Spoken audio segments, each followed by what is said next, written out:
Oh, hey everyone. I'm really excited about today's video. In today's video, I'm going to be carving this 43-pound block of wood into a really large wood bowl. That bowl is going to be 16 inches in diameter and about 5 3/4 inches tall. I made this block up out of 3 types of wood.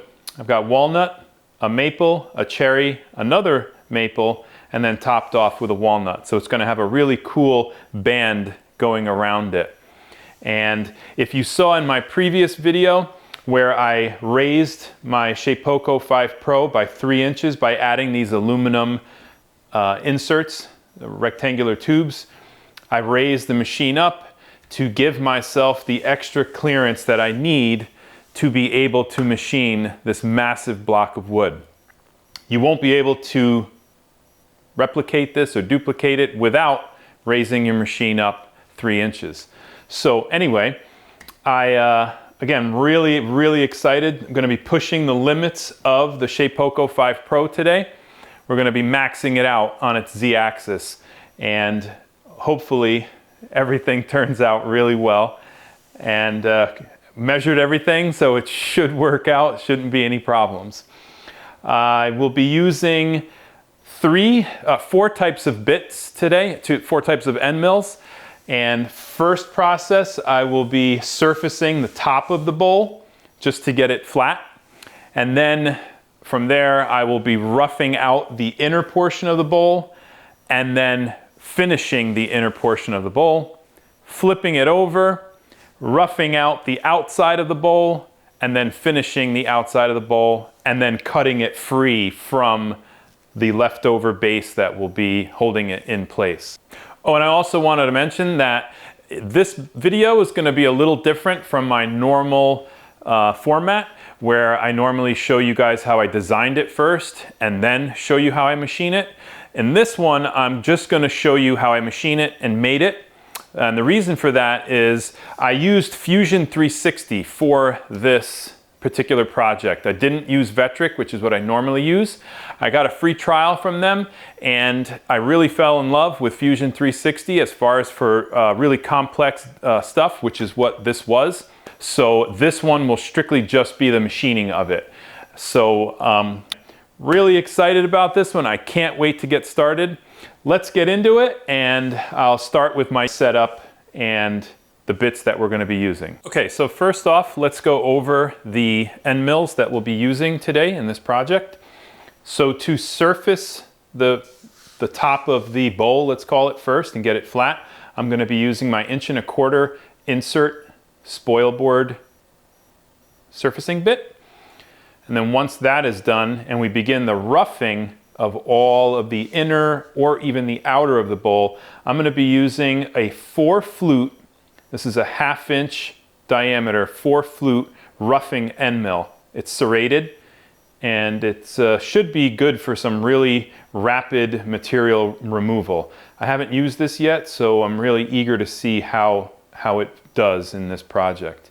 So again, that's for all of the roughing of the, and it's, oh, by the way, these are all 4 inches long. I need the 4 inches to be able to reach down into the bowl and avoid the collet hitting any part of the bowl. So everything had to be 4 inches long. And I also won't be able to be using the dust extraction once I get into these end mills. I can use it for the surfacing bit, but once I get into these, I cannot use the dust extraction. All right, so then for the finishing of all of the inside of the bowl and both the outside, I'll also be using a 4 flute ball end mill. Same thing, 1/2 inch diameter, and that will be for the finishing profile. And then from there, to cut it free, once it's all been shaped inside and outside, to cut it free from the base, I'm going to be using just a 2 flute upcut end mill and it's a flat end mill, to free it from the base. Again, all of these are 4 inches long and necessary to avoid the collet hitting any part of the bowl. All right, so now that you've seen the setup of the bits and the end mills, let me show you how I'm going to Z it. Okay, so I'm now going to locate the X, Y, and Z.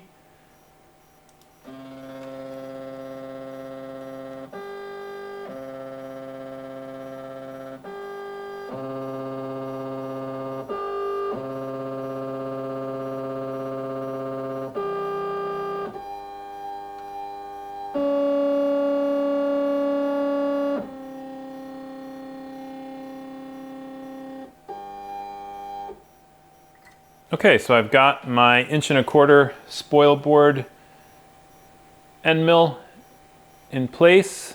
We've located the X, Y, and Z. I'm ready to go.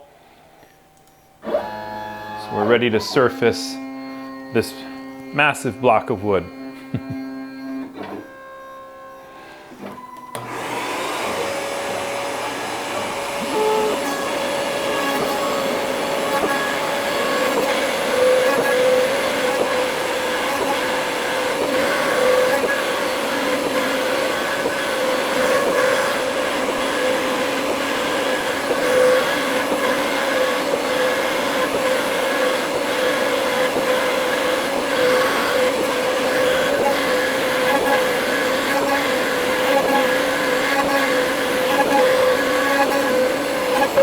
Okay everyone, I'm all set up.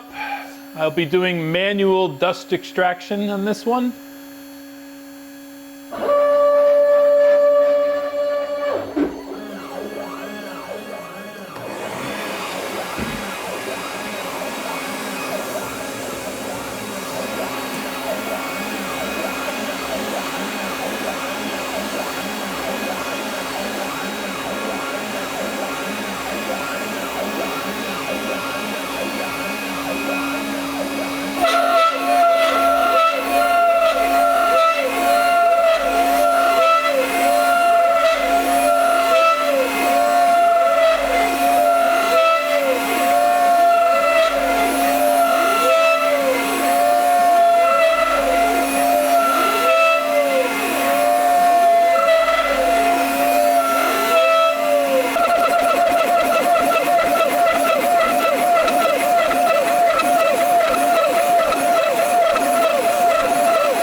guys, so this is, it has finished the roughing pass on the inside of the bowl. And I had a little bit of a mishap. I don't know what happened, but when the machine finished to go pull out, it didn't lift it up high enough and went right through the top here, taking out 1/8 of an inch of what would have been the top of the bowl. So now, after I finish everything, I'm gonna have to deck, surface the bowl, the rim, to get rid of that. I don't know why that happened, but it cleared it on the way in when it started, and I just assumed that it would go to the same level when it came out, but it didn't. So I gotta fix that. But anyhow, the rough out turned out pretty cool. Everything looks pretty good as far as that is concerned. So now I'm just gonna set it up for the finishing bit, the 4-flute ball end mill, and we will finish it out. Okay, this is going to be the finishing tool path for the inside of the bowl.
All right, so I think the finishing of the inside of the bowl was a success. Came out really well. A little hand sanding to do at the very bottom, but minute, I mean almost nothing. Happy with the way this turned out. Again, I'll have to fix this little flubber there on, once I do the outside of the bowl, I'll flip it back over and just cut off, you know, about 1/8 of an inch off the top, and that will get rid of that. So yeah, all in all, looking good. So I will now flip it over and start the outside of the bowl. Okay, so I've flipped over the block and we're about to machine the outside of the bowl. I've got the roughing bit back in the spindle, so I'm all set to go. Just gonna get it started.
Okay, so we just finished the roughing pass.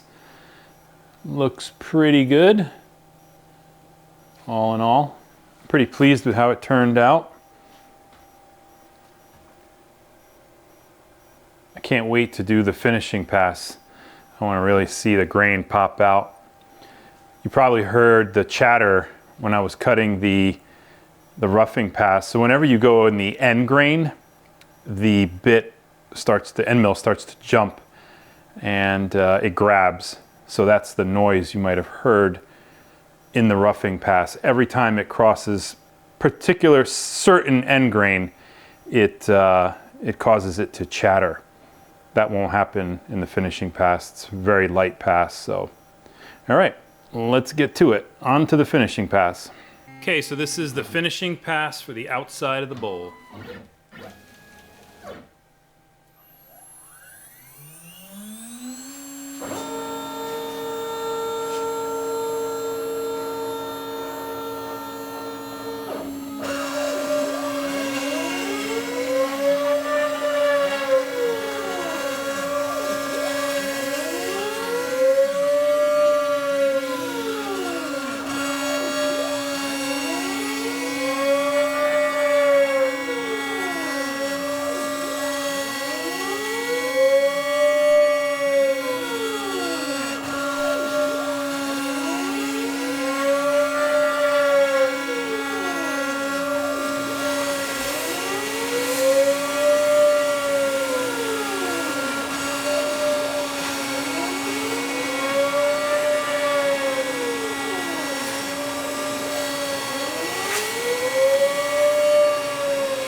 All right, so here it is, right after the finishing pass. It really looks cool. I still have to cut a profile pass going around. It is cut free, but it doesn't have the right edge on it, and the profile pass will do that. but really cool. Only has a few lines on the end grain parts. You can maybe see that there.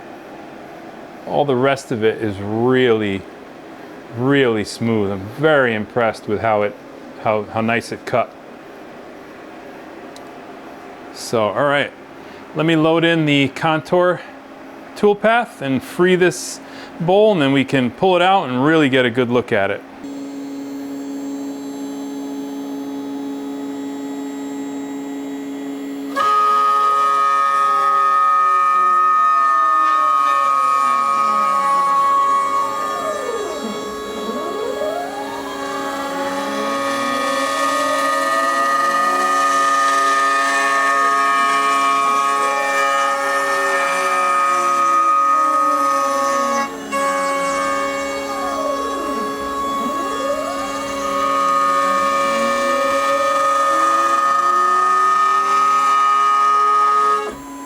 So this is the refacing of the surface to fix the boo-boo I created and the gouge in the top.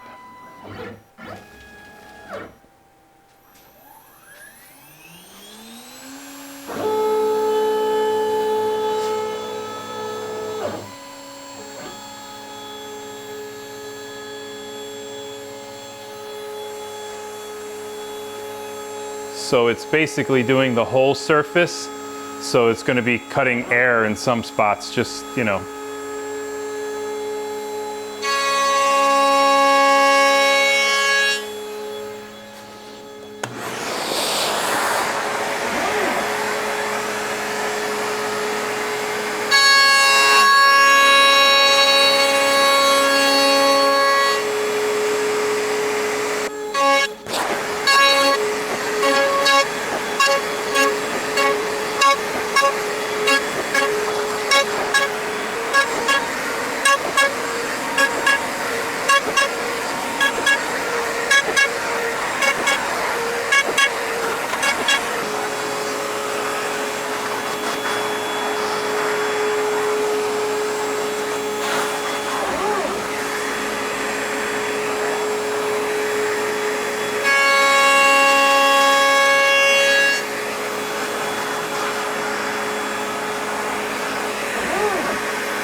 Okay, so I've taken the bowl out of the machine. I've told you, I showed you in the last shot there that I fixed the rim, got rid of that gouge that I had, and I've gone ahead and meticulously sanded both the inside and the outside all the way up to a 320 grit. And so I am now ready to apply a conditioner, which is, I use Butcher Block conditioner. This is the one, it's mineral oil and it has natural waxes in it. And this is the moment that I have been waiting for. So let me set up the camera and I will start applying the conditioner. All right, here we go.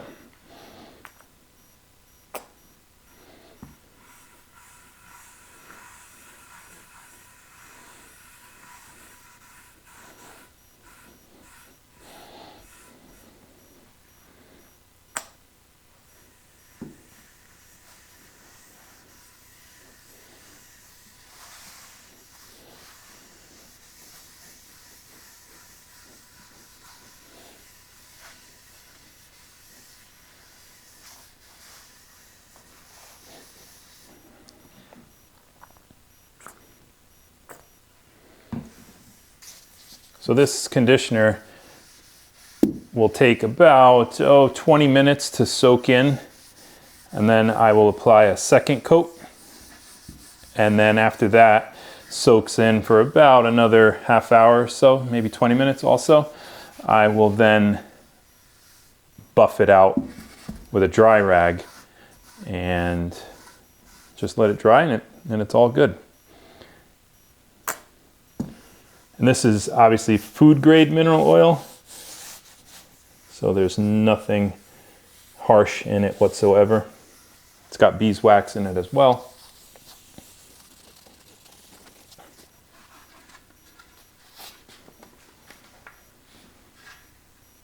It's pretty cool. Once I do the whole thing, then I'll put it in better lighting and really let you get the full view of it.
All right, well here it is, all finished and buffed out.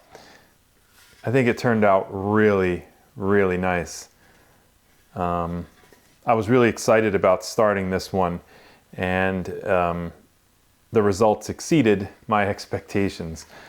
So I hope you guys enjoyed this one. I really faced some challenges all around on this one, because first time using Fusion 360, which was and still is a learning curve for me. I really enjoy using it, and I truly like it. For something like this, I found that it just worked better. The design aspect of it is much easier to use.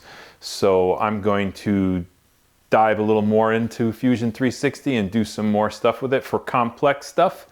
I'm still going to use Vectric for more, let's say, a little more simpler things. It just works great for that. It's fast as well too. But I do love Fusion 360, so I will get into that more. On top of that, I also added the challenge of the height of the machine. To cut this bowl, I worked within 1/4 of an inch of the machine's limits, meaning its height boundary.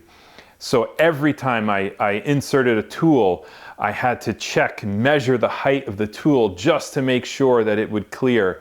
And it was some really tight tolerances on this one to get this bowl. This is the maximum height object that I can carve on this machine currently.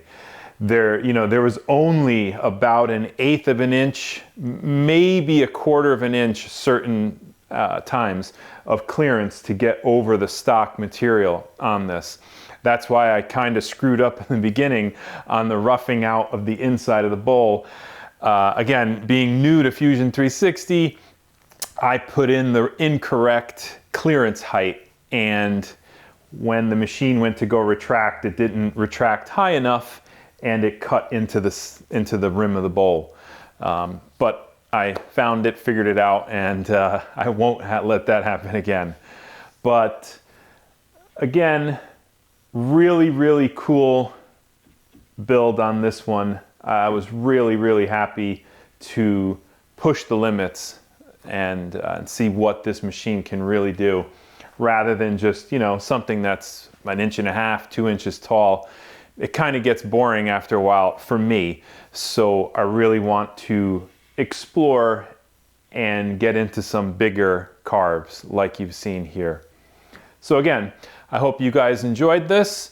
I don't know if I will include the video for how I designed it. I'm not quite sure yet, only because one, it's really long. The tool paths are really complicated. If you guys leave in the comments, if you want to know any of the specs of the feeds and speeds that I used on this, I'll be sure to include, to answer them and give that to you. But again, it was really lengthy, and I don't know if you guys might enjoy that or want to sit through it. So with that, if you enjoyed it, please give me a thumbs up. Be sure to like and subscribe, and I'll see you guys on the next one.